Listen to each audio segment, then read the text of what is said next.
It's been almost 2 years since I purchased my 1985 3.2 Carrera.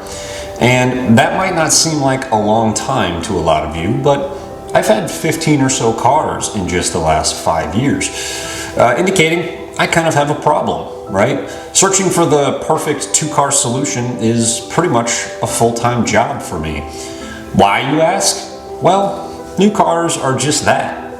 Too new, too assisted, too perfect, and they just don't appeal to me. So the 3.2 has been, in my opinion, the best vehicle for me. During that 2 years, I've only considered parting ways with my 911 one time.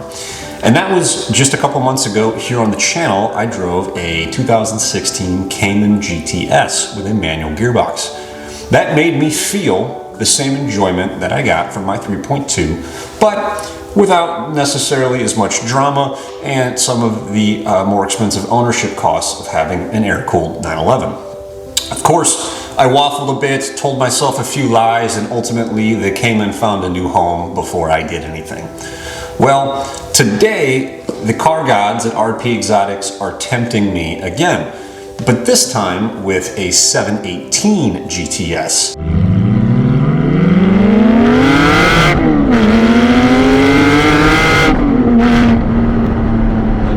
So today I'm going to spend some time with this 718 GTS, which also has a manual gearbox, to see if it's maybe a good alternative for somebody who either has an air-cooled 911, is maybe looking to get into something newer, or maybe you're interested in like the experience of an air-cooled 911 in terms of how it feels behind the wheel, but maybe aren't open to turning a wrench every once in a while, or some of the quirks that come with owning an older Porsche.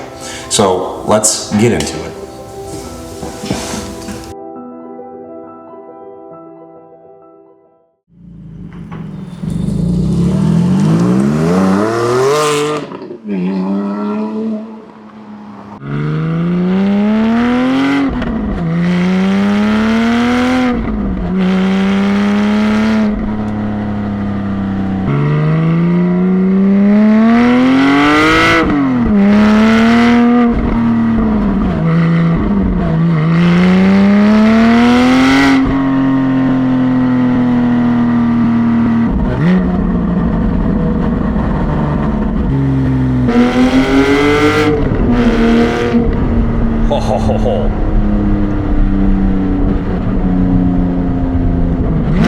This, folks, is all you need.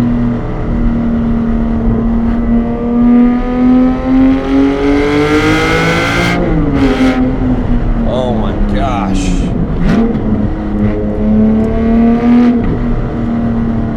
It just absolutely rips. Oh. The gear shifts. Oh, and the sound. I cannot believe that Porsche held out as long as they did on the 718. The fact that this vehicle in 2022 could still be bought with this 10 to 15-year-old soul and body is just unbelievable. By this point in Porsche's lineup, all the other vehicles had moved to the facelifted interior, turbos, and hybrid systems. Porsche gave us the analog driving experience from like the early 2010s all the way up into 2022 and even a few years afterwards. The next generation of this vehicle is probably going to be electric.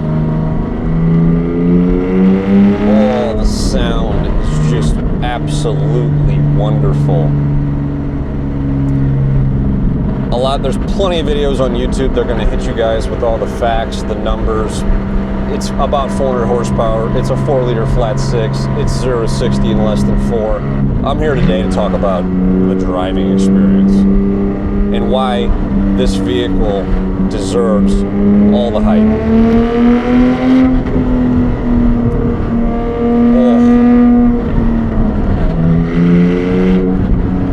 gearbox is just absolutely wonderful. It's like a cheat code. When you have this in Sport and Sport Plus, it is rev matching on its own, which just makes it seem like I'm a better driver than I really am. But it is usable power. Like my 3.2, I can have a ton of fun under 60 miles an hour. The brakes bite, the steering, although it's electronic, it goes exactly where you want it to go with good feedback. Oh. And that sound is just wonderful. Oh.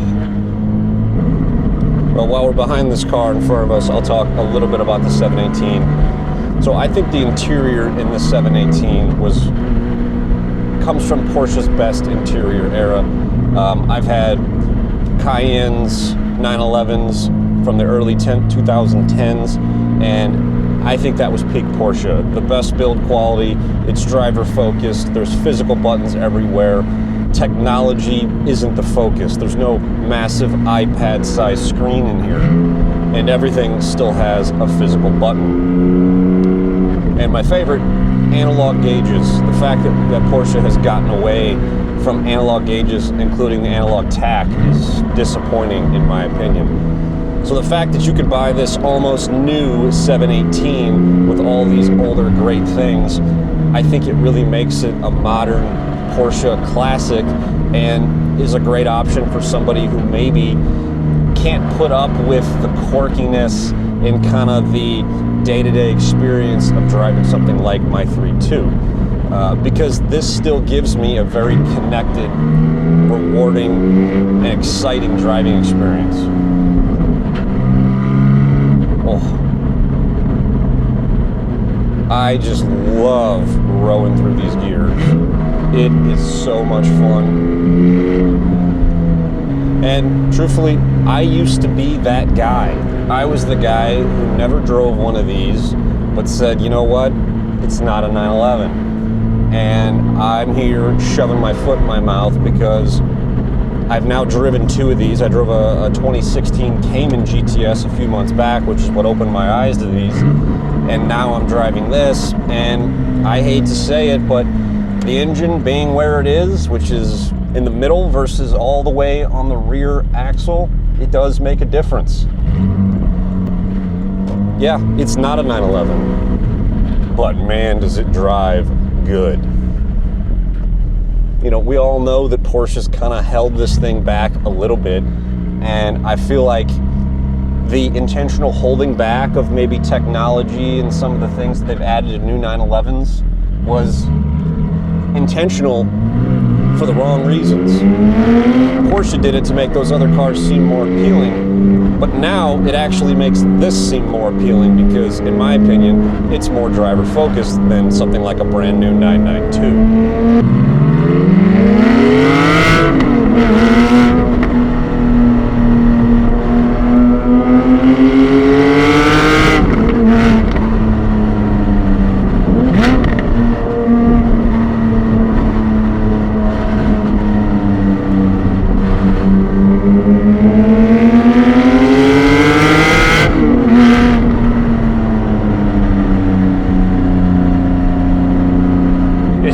So enjoyable to drive.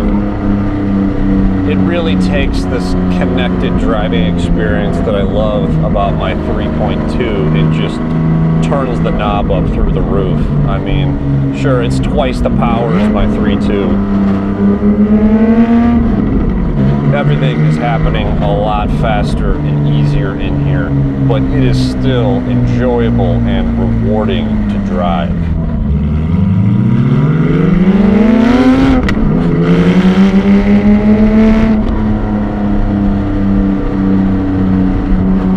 Oh, it just hugs the corners so good. Wow.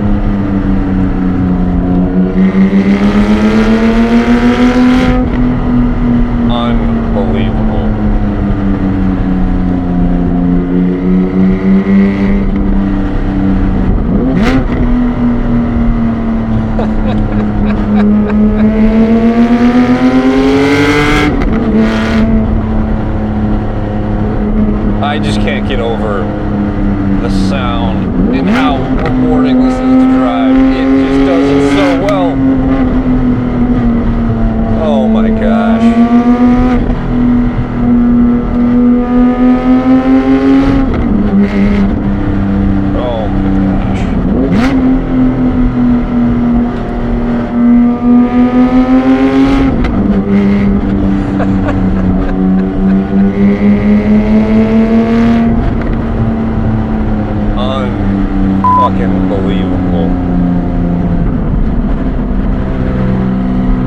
You don't need a 911, a modern one anyway. This is all you need to have some serious fun. Oh my gosh.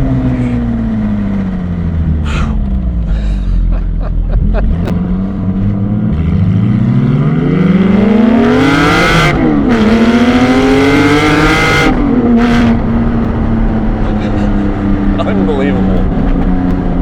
The smiles that you're going to have in this car is just absolutely insane. The fact that this car is only a few years old and has 19,000 miles, I mean, it reminds me of driving a 10 to 15-year-old Porsche, yet I don't have the worry of what's going to break next because this thing is still practically brand new.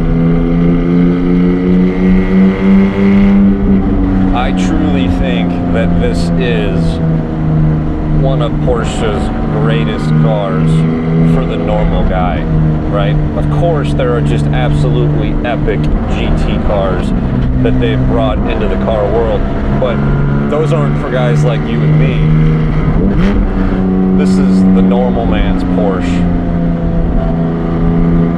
and it is all you need. Oh, the shifts.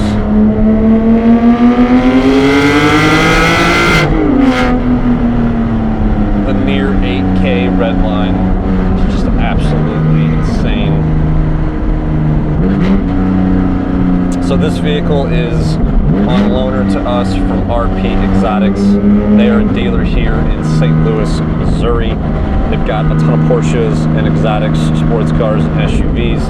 If you're interested in this specific GTS, you can grab it before it's gone. I've got a link in the description below. You're gonna have to potentially fight me for it because, like I said, I've not considered really selling my air-cooled 911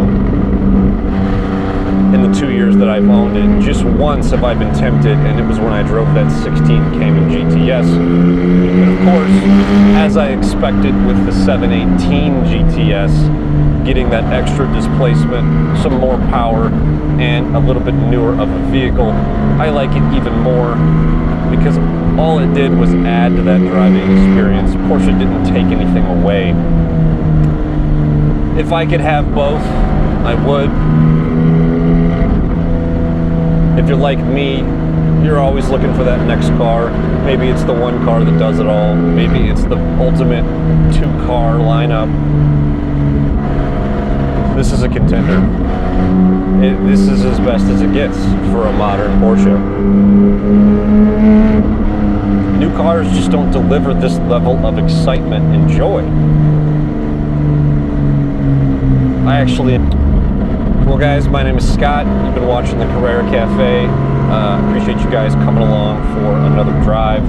If you enjoy enthusiast car content like this, please like, comment, and subscribe. I'd love to hear your thoughts on if you think the 718 is a good alternative to somebody who's maybe interested in classic 911 ownership but maybe doesn't have the time or the resources to be able to put up with some of the quirks and a bit of the tinkering that goes along with those. And I look forward to seeing you guys on